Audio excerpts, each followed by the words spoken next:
So, hey guys, today we're going to be talking about ratios, and I'm going to just demonstrate a few ways we can use ratios to calculate things and show where they're applicable. So, there's some complicated math that I can't do in my head. I would have to do a little bit more research into, and that would be like mostly when you open cards or draw cards. So, let's say I draw 5 cards and then I draw another 5 cards. What are the odds of the next 5 cards being like blank card? I can't really do that calc right now. Would need to like kind of look into that a little bit.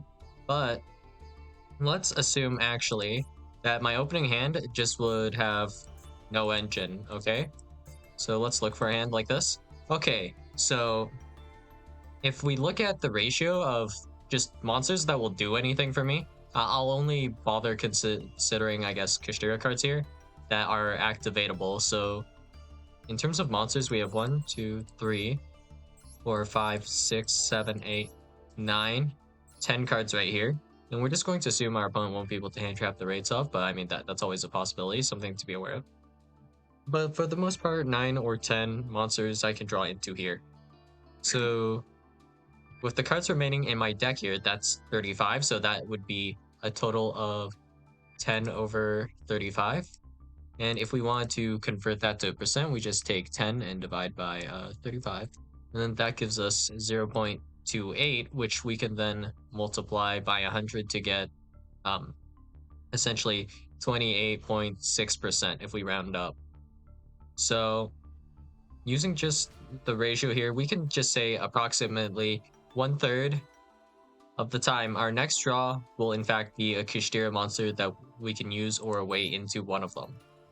So this math is really useful for when you just do not open any starters and you want to calculate the odds of drawing a starter, right? So we'll just draw one and we got nothing. Tier cash, I can't do anything with this. And then here, now the math slightly changes from, well, 10 over 35 to 10 over 34. So now the percent has gone up by literally 1. It essentially went from 28% to 29%. That is how painful it is to essentially just top deck a starter or a play when you don't have any, right? So even if you don't draw a play, you might be thinking in your head, yeah, if I don't draw a play, the odds of me drawing something later, the odds of that should increase and go up, right? But well, I mean, it is true that the odds of drawing into a play, it does increase, but it's literally only increased by 1%. And yeah, that's terrible, basically. And if we do draw 5 cards, the odds of not drawing anything in the remaining, like in our remaining 35 cards, the odds of that are technically low, but not zero. But you also have to consider that your deck actually has an order, right? So technically it is also very possible for our cards to just all be at the bottom of the deck. If you were to do some advanced calculations, like calculating for like how shuffles work and like just where the cards might be in the deck, how many cards to the bottom, I guess, while we're going down, while we're doing our draws, how many till we see the next card, like that kind of probability, that's like a little bit more insane to kind of calc for. I don't think that's like necessary for Master Duel. That might be better for paper, honestly, because humans probably have to shuffle in some sort of way, right? It's not completely random, you know? It should be fairly random. But I highly doubt that a shuffle done by human will end with like the 10 cards at the bottom as often as like a computer generated shuffle, like with Master Duel. But anyways, next draw, we got a cash. Okay, so let's assume something happens to this Kushtira Ogre. Like maybe I get hit by a Ghost Ogre on this Kushtira Ogre. How long till we can draw into the next guy? So now our ratios change from 10 29, and then 34 to 33. We'll take those, plug them in. And now we're down to 0.27, which is essentially 27%. So next draw, Theosis, which is activatable because of tier cache, which is a coincidence. If we had like an Ash Blossom Joe Spring instead, how long? Birth. So actually, now that I think about it, the odds were higher because we were allowed to draw Birth after we got tier cache. I kind of forgot about that. So the probability actually went up only because of this, but not even by that much. Still, about 70% of the time, off of nearly every single one of these draws, I'm supposed to draw hot nothing and then just get completely cooked. Which is just a little bit insane, but that's how math works, I guess, you know? If we use ratios as well, we can see here that we have well, it's not going to be 100% consistent, but most of the time I'd expect to see a monster in my hand because I have 50% of my deck exactly here as a monster. So if we look at the ratio of cards here, I'm expecting 1 trap probably, and then 1 to 2 spells, and then 2 monsters probably. That's like within expectation. Yep, very much as expected. We have 2 spells, 1 trap, 2 monsters. Pretty much the same as how the ratios for this deck work. So this is about the expectation, but you can see like little variance here and there. But the majority of the hands, if you look at the ratios, there's not that insane of a variance. Like here we have 1 monster, 3 spells, but this is just 1 off of the ratio of my deck, basically. If we're looking at the monster to spell trap ratio, we have 1 cache here, and then we have 3 spells, 1 trap, and then this one we have no traps, which decent chance not to see any because we don't run that many in this list. But you know, 2 monsters, 3 spells, and then here we have 1 spell, 3 monsters, 1 trap, 1 trap, 1 spell, 3 monsters, and all of this is pretty within expectation. If I were to just cut out all the Kashtira monsters and just put in spells, then I would expect to see maybe 1 monster in my hand, and then like 3 spells, and then maybe 1 trap. Something like that would be pretty likely. If I see like a handful of traps, that's not very likely because I don't run that many. But yeah, if we look at the ratios, it's mostly about the same every single time. It's usually 1 trap, and then the rest are either spells or spells and monsters, right? With little variance going from like 3-1 to 2 for the most part. I don't think we've seen a hand with like 4 monsters yet, but here it is. Speak of the devil. And yeah, sometimes you will get variance, but if we just use the ratios, you know, most of the times our hand should look like this. And it won't always look like this, but that's the expectation we're going with. And if we account for, let's say, Maxi now, for example, and how often Maxi would actually be resolvable against this list, we only run Ash Blossom Joe Spring in this list, so we have to first account for how often our opponent would open Maxi, which is about 20%. And then how often would we open Ash Blossom Joe Spring? About 30%. So that means about 1 in 5 games I'm expecting to get Maxied, and then in about 1 in 3 of those games I'm expecting to have Ash Blossom Joy Spring. So if we don't have Ash Blossom Joy Spring, I'm actually okay with that in this list, because, you know, I'd rather have like a Dimensional Fissure than a Called by the Grave, because this just kills the turn immediately and also like insulates my Kashtira plays. from like several different things like Effect Veiler, Ghost Ogre, Droll, just to name a couple. So yeah, ratios, just abuse them, I guess. Even if you don't know the exact percent and you don't feel like doing the calc, if you just place things in a ratio, so if we were to say account for what our opponent could possibly have as outs to our end board, so we're going to assume maybe we make a Rise Art, right? And their whole deck, we're going to assume, of course, will fold to a Rise Art, and we already did get to put a Rise Art out onto the field. And now we just have to consider, what could our opponent possibly do in this situation? Well,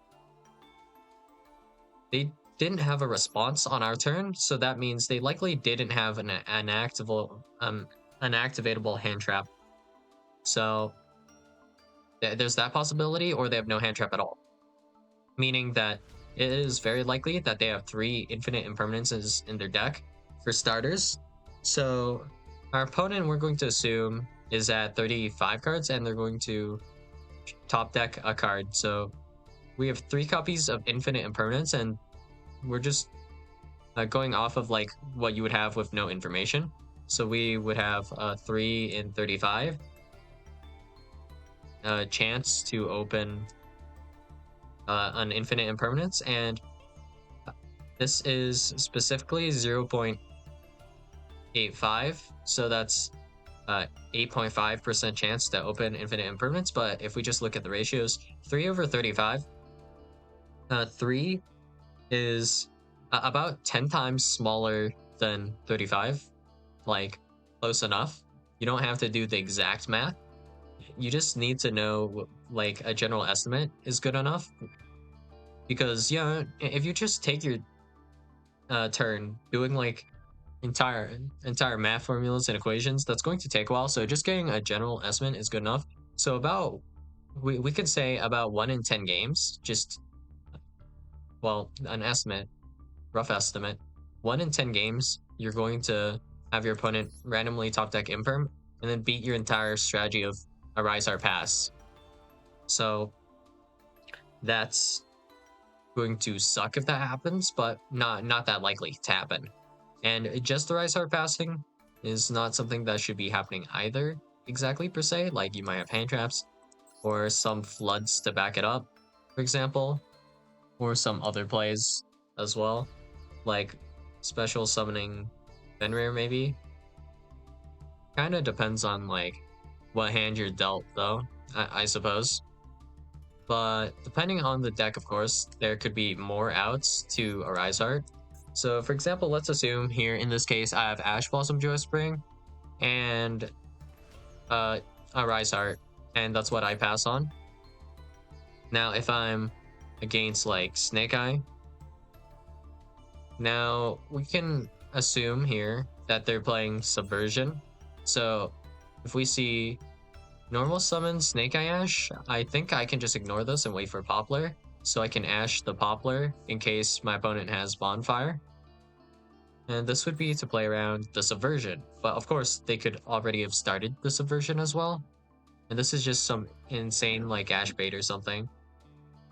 Who knows why they would do this exactly? Maybe they have triple tactics and they just want to guarantee it as well. Who knows? But yeah, Subversion on Kashira Rise Art, that is kind of a problem. We could cover this with the Ash Blossom at least, like some of the options that get you into the Subversion. So you have your 2 of Bonfire, 1 of Poplar, and then 1 of Snake Eye Ash, which is essentially 4 extra copies of Subversion. And then we have Subversion itself, so that's 5, 6, 7, 8. 8 cards here that could out our Rise Art.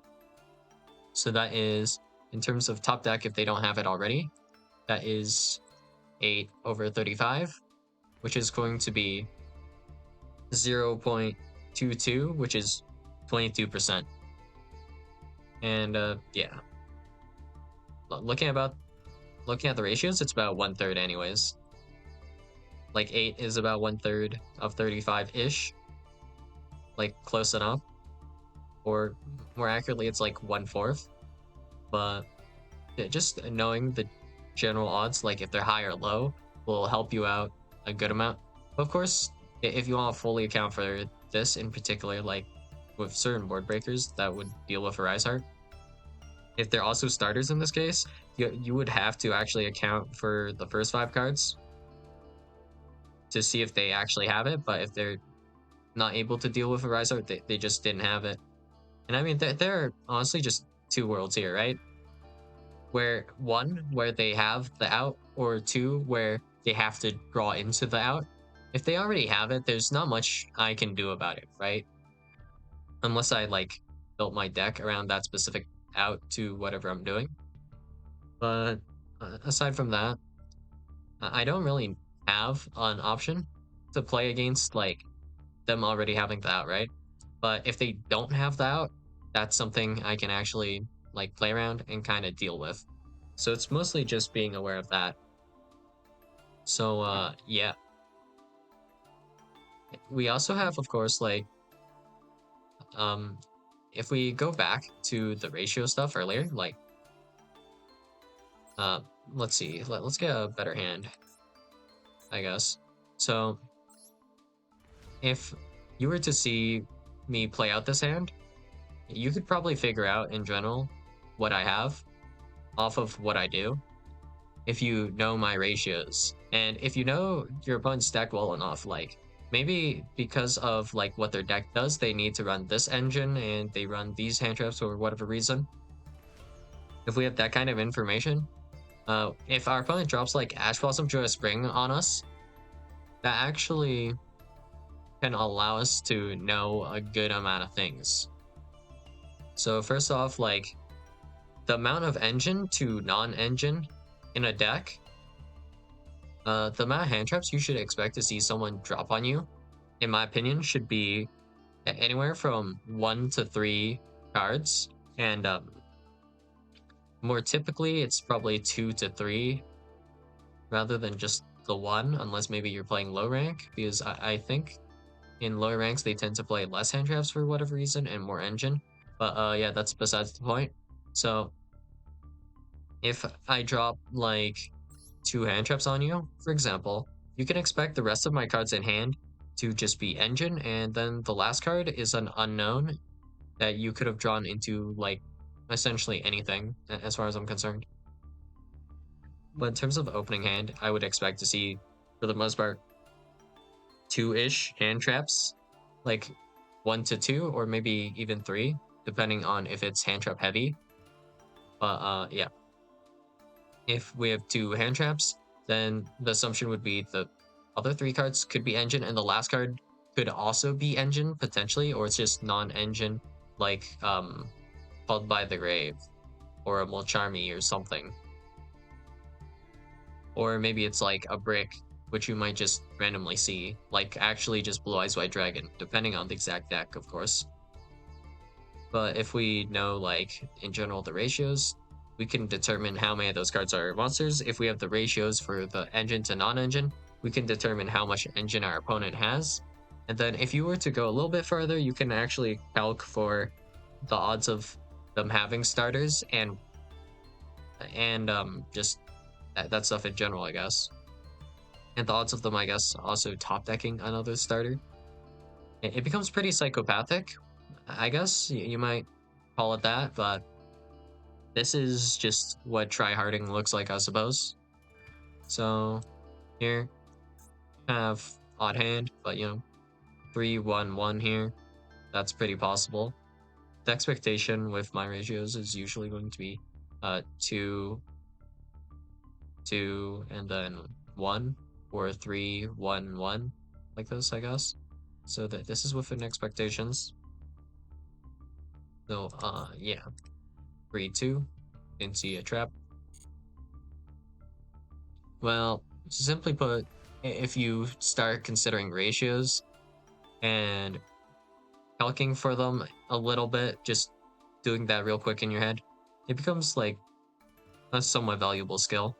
But it also requires some research, so it's not just like, I guess it's not like free, but For example, if I were to, let's just delete this real quick. And let's put in whatever's fine. Let's do blue eyes, because why not? Let's put this in, auto generate. So we see this deck list, and we know the general ratios for this now. So we have about very similar to the Kashtira ratios. So we have 3 monsters, 2 spells with an expectation, 3 spells, 2 monsters, 1 monster, 4 spells. That's not that likely. That's another unlikely hand. This one's like kind of weird, but still like pretty possible, I guess. Can we get a good hand? Okay, there we go. So with these ratios, we can just assume now, after the adjustment that they made, I guess the balance changes we made here, the odds of drawing like a starter lowered a bit. So the expectation is probably there is not going to be more than 3 engine cards. 3 would be pushing it, but the expectation is probably like, in my opinion, 2. I don't think you would have more than like 2 starters in your Blue Eyes hand, just typically. And case in point right here, Wishes, Sage, and then we have just solo Ether Burl. And then here we have Sage, Wishes, actually nothing, hot nothing, more hot nothing, hot nothing again. And then we have 1, 2. And then here we have 1, 2. And we have 1 here with the Wishes. So with the ratios here, and also knowing the mass starters, we can actually account for how many starters that our opponent is going to typically see. So we can use our hand traps somewhat more efficiently to shut them down with. So let's say, for example, maybe our opponent is playing a certain deck, which has like these certain starters, and you can shut one of them down immediately. So in this case, let's say they're playing Fiendsmith something. If we Ash Tract, the odds of them having another starter, like we can account for that. So if we have like infinite impermanence, we can maybe shut down that other play as well. And we can just do that, I guess. And it's fairly efficient. So with Tract in particular, though, if you Tract start, I think it's best to probably Ash the Requiem. Except you might get Gammon, so if you're playing around that, well, there's no good point to Ash then. But yeah. Is there? No, wait. Let me think. Ash the Lacrima, actually. That would be the point where it's fine if they don't start Engraver, right? Yeah, okay. So, in terms of just like knowing how many starters your opponent has and then how many hand traps you have and how you can target their choke points to cut off their combo, that's just integral to playing the game, I guess. So useful information in general, I guess. So yeah, that's all I got for you guys today, and hopefully this was at least a little helpful. And yeah, that's all I got for you guys today, and I'll see you guys in the next video. Bye.